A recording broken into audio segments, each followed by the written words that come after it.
Hey guys, today we're going to talk about Ubisoft's Forward showcase that happened this past weekend and why maybe it didn't check all the boxes us gamers wanted, but it was definitely what Ubisoft needed to set themselves up for the next console generation. Anyone who is not familiar with what Ubisoft is, they are a publisher slash developer based out of France who have made the franchises such as Assassin's Creed, Watch Dogs, Far Cry, and many others that you are familiar with. And as you can see, they are the developers or publishers on many of your other favorite franchises, such as the Prince of Persia series and the Splinter Cell series, to name a few. Ubisoft has gained that elite status in video games where you are able to not only develop the games, you are also able to publish them. Other companies that join those ranks are EA, Activision, and Square Enix, to name a few. Once you get to that point, you become a very large company. All three of EA, Activision, and Ubisoft are publicly owned companies. However, EA and Activision are much larger than the size and capital of Ubisoft. To help break down the dynamics when it comes to Ubisoft and how the development slash publishing relationship works, Ubisoft has a development team out of Montreal named Ubisoft Montreal that develops the most current Assassin's Creed coming to market, Assassin's Creed VALHALLA. Now, the publishing is still handled with the publishing offices in France. So now that we've broken down what Ubisoft is and how the company works, let's go back about 3 months from today and see what led up to the first Ubisoft Forward showcase. So Ubisoft, like other big-time publishers, would have their own showcase at this time of year at an expo called E3. Now, however, E3 has been canceled this year because, Corona. Yeah, back in March, E3 was canceled, and it was determined that each publisher would put out their own showcases throughout the summer to make sure that they had their games out into the open and let the consumers know what was coming in the future when it comes to their new titles or titles they've already announced. Both Microsoft and Sony have revealed their consoles in their own individual ways. Xbox revealing the Xbox Series X earlier in the spring, and Sony just last month having their own showcase revealing the PlayStation 5 and some of its first-party titles coming at launch. Some first-party titles, including the new Spider-Man game and the new Ratchet & Clank game, were revealed. Microsoft is set to have their own first-party showcase later next week, July 23rd, where they will have the gameplay reveal of Halo Infinite and possibly reveal some other titles such as Fable or Forza. Make sure you guys check back in Wednesday for mine and my buddy Andy's predictions on the Xbox showcase. Other big-time publishers such as EA had their showcase early last month where they revealed the new FIFA and Madden games set to come out later this year. And we saw gameplay of the new Star Wars game, Star Wars Squadrons. Now we are all caught up to what happened this weekend with the Ubisoft Forward showcase. As I stated earlier, it's been getting a lot of mixed reviews. Some people love the games that they showed and the gameplay that was featured. Others wished that other games were featured.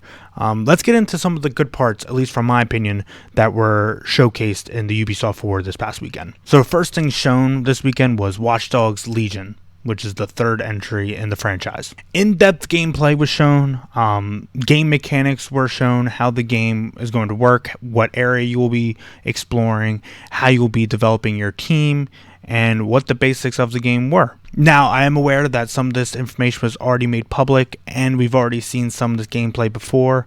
However, from someone that is not a huge Watch Dogs fan, it was very important for me to see how this game actually is going to be produced and what to expect. I thought Ubisoft did an excellent job showcasing what the game is all about.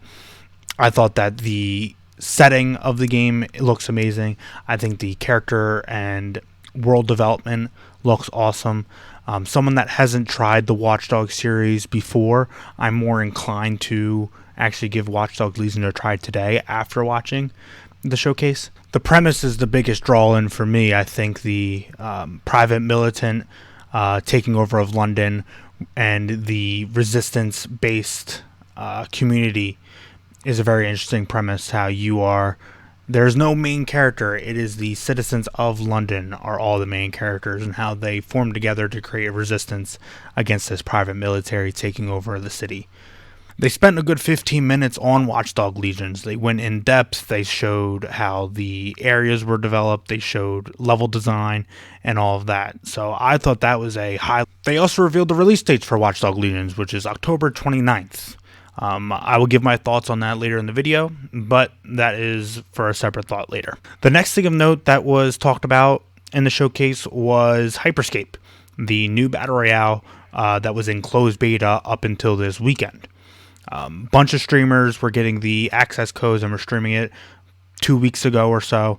The game is a very vertically based battle royale where you loot up abilities, you loot up weapons, you can level those weapons up. The setting definitely feels futuristic, and they do a good job of feeling like you are in a video game simulation. The big announcement was after the showcase that Hyperscape was going to be coming into open beta, so anyone could go in and download it and go play it on PC.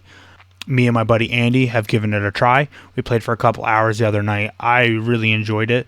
The game is very difficult to get used to.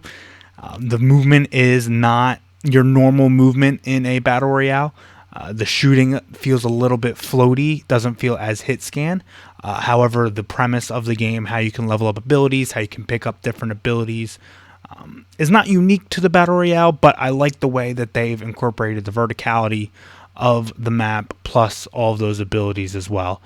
So go check that one out. I'll also put a link down below so you can go find out that link and download it and play it today. It is a special guest appearance from my man Phil Spencer, head of Xbox. He came basically just to show support for Ubisoft. They don't have an official partnership, but you have seen them align with each other and have been releasing things in conjunction with each other for quite some time now. He announced that both Watch Dogs and Assassin's Creed VALHALLA will get the free upgrade that Phil Spencer and the team at Microsoft has been pushing other developers to vouch to do. Nothing officially has come out from other publishers and developers on whether the upgrade to the new generation on the Xbox side or PlayStation side for that matter will be needed monetary value, or will it be a free upgrade? Next was really the only certain thing that was to come from this showcase, and that was Assassin's Creed VALHALLA gameplay. The game looks great. There's nothing really much to say about that. It's definitely following in the path more of Origins and Odyssey rather than the prior games in the series, where it's adopted more of an RPG feel and building and growing of your character rather than exploring the world. Some of the game mechanics that they're bringing out seem to be well welcomed additions to the franchise. A lot of it feels to have aspects of Assassin's Creed 4 Black Flag in it, and the Viking mythology / storytelling seems to be very unique. We were also given a release date for Assassin's Creed VALHALLA, set for release November 17th, 2020. You would expect that to fall right around the time of the launch of the new consoles, and it's the same week of Cyberpunk. Again, just like with the Watch Dogs release date, I will give my opinion on these two release dates later in the video, but for now, know that the release date is November 17th. And to finish up the show, Ubisoft showed their official trailer for the new Far Cry 6. Now, a couple photos have leaked in the prior week showing the game's antagonist and showing Far Cry 6. So maybe this wasn't as big of a surprise as it should have been leading up to the showcase. However, the trailer was a riveting and honestly a beautiful colored trailer that I've seen in quite a while. Now that we got through all the good, in my opinion, that came from the showcase, let's talk about some of the stuff that has led some gamers a little on edge about the showcase, or I should say underwhelmed. Many gamers felt that no new information was really given at this showcase, that the Assassin's Creed gameplay was leaked a couple weeks before, that we've already seen this Watch Dogs gameplay a couple times, that Far Cry 6 was already announced about a week before as well, and that Hyperscape didn't need to be part of the showcase itself or didn't deserve the 5-minute announcement of going to open beta that I got. Now, I can understand where these gamers are coming from. However, you have to think about the audience that you are gathering when you put your name out there as an official Ubisoft showcase. You're getting a bunch of not only dedicated gamers that check every news source and everything like that, you're also getting the casual gamer that only checks in for the showcases and the occasional headlines. That might have not seen the leaks of Far Cry 6 earlier in the week, that might have not seen the leaks of Assassin's Creed Valhalla gameplay, that might have not seen 3 months ago Watch Dogs Legion gameplay. So you compacted all into one show and delivered it to your community in a digestible way. And there was release dates as well that were not leaked. Now, the biggest thing that got gamers upset about this showcase was the lack of announcements of other titles. We felt that this was their mainstream or flagship titles only being announced.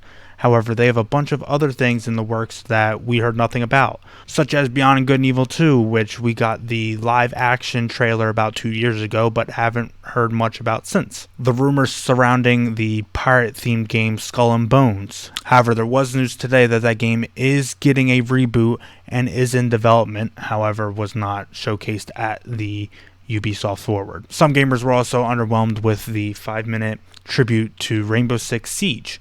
The tribute commemorated 5 years of gameplay of Rainbow Six Siege. However, some gamers wanted to hear more about Rainbow Six Quarantine, which was announced about a year ago to the date. And a game that I was personally looking forward to hearing some about, Gods and Monsters, was not talked about at all at the showcase either. However, before they showed the Far Cry trailer, they did reiterate that there will be another Ubisoft Forward that will talk about some of those titles. They didn't name specific titles. However, they did say that other titles will be talked about at a later date. My personal opinion, they got these titles out of the way because these were the most ready titles for the next generation, and these were their flagship titles, so they want to kind of get it out there and give a good swing to the audience that would be buying most of their games, not the niche Beyond Good and Evils and the Gods and Monsters. One thing that I was disappointed about is that they did not address some of the firings that were going on within the company in the past couple weeks. Ubisoft did tweet out a couple hours before the Ubisoft Forward showcase that this was a pre-recorded program, so they will not be addressing anything that has happened in the past couple weeks because this was already put together weeks in advance. However, I felt like they missed an opportunity just to add in a 30-second thing that they do not tolerate any toxicity in their workplace. Granted, nothing has been officially released about why they were let go or fired from their positions. However, Ubisoft did say that it was because toxicity in the workplace, nothing particular on what was going on. However, I think they missed the opportunity to denounce that type of behavior and just add it towards the end in a little 30-second clip. They could have done that even if it was a pre-recorded program. And the only thing that I thought was bad about the presentation, besides the lack of transparency about the firings, was the release dates of Watch Dogs and Assassin's Creed Valhalla. I felt that those were too bunched up together. Watch Dogs coming in late October and Assassin's Creed Valhalla coming in the middle of November. Just those two facts there, you can see how they could overlap each other a little bit. Maybe Watch Dogs comes out too late in the generation, not close enough to the launch of the new consoles. However, another monkey wrench in there is that Cyberpunk 2077 is coming out in the middle of November as well. So those two open world franchises in Watch Dogs and Assassin's Creed now have to compete against the most hyped up open world RPG of the last decade. So they might be setting themselves up for failure a little bit. I can understand Assassin's Creed going against Cyberpunk. That's a fair fight. However, sending out Watch Dogs 3 weeks before both those titles come out seemed like it's setting it up for failure, to be honest. And I feel like that could be a game that could be postponed to early next year or even closer to Christmas time. And personally, I worry that a failure on Watch Dogs Legions might put that franchise in dormancy for quite some time. I know that Watch Dogs 1 did not perform well. I know that Watch Dogs 2 did perform decently well, especially coming off the disappointment that Watch Dogs 1 was. However, putting a failure out like that in such a hyped up, ambitious game could put that game on the back burner for other games like Ghost Recon or something like that for the future. So I hope that they reassess their release title of that and possibly push it just for a couple more months. Alright, so let me give some closing thoughts on this presentation as a whole. I really enjoyed it. I feel like that they hit the nail on the head when it comes to Watch Dogs, besides the release date as stated before. I feel like that the gameplay of Assassin's Creed Valhalla was excellent, and the game trailer for Far Cry 6 was amazing and very memorable, and one of those trailers that I will always keep in the back of my mind as one of the better release trailers I've seen. I'm going to be honest, I don't understand a lot of the backlash when it comes to the showcase. Us as consumers always get upset when these publishers and developers only show non-gameplay trailers, and they show movie-like trailers that will never be anything like they see in the game, and they overhype the game up, and we never see any release dates. However, Ubisoft did just that. They gave us the gameplay. They gave us the release dates of their two biggest franchises right now. Or two of their biggest franchises, I should say. They gave us a release trailer of their second biggest franchise in Far Cry. I feel like that us as gamers complaining about the gameplay or lack thereof in these release trailers, and the lack thereof of transparency in release dates at times, we then can't come out and say, well, why didn't you announce the other games, or why didn't you talk about the other games? Because they weren't ready. They did not have the gameplay, or were not constructed enough to be shown to the public. They didn't want to just tout out another trailer that was a cinematic masterpiece but had nothing to do with the gameplay that was ready to show to the public. I feel like I might have felt a little bit differently if Ubisoft didn't preface it by saying that another Ubisoft Forward will be coming soon in the future, and it'll be talking about those other games that we forgot about in this current one. However, these 4 big games and a couple of the other small announcements took up a full hour of the showcase, so there was plenty to delve into and enough to show the consumers and really make people happy. I feel like it was the expectations of the gamers that made this showcase a failure to some eyes. I feel like personally for me, I think they did what they needed to do. They showed Assassin's Creed will be ready for the next generation launch title. They showed that Watch Dogs, what the game is and how the game will be played. That might have been confusing to some others. And they got out ahead of the leaks of Far Cry 6 a little bit and showed their trailer that was ready even though the leaks came out. And don't forget, Hyperscape came out with their open beta, so that's also a positive. So I feel like we can't complain too much as gamers about never getting gameplay or never getting the transparency and the release dates that we want. But then when we get them, we complain that we didn't get the other gameplay of titles we wanted to see. They weren't ready. So thank you guys for watching, and I'll catch you guys soon.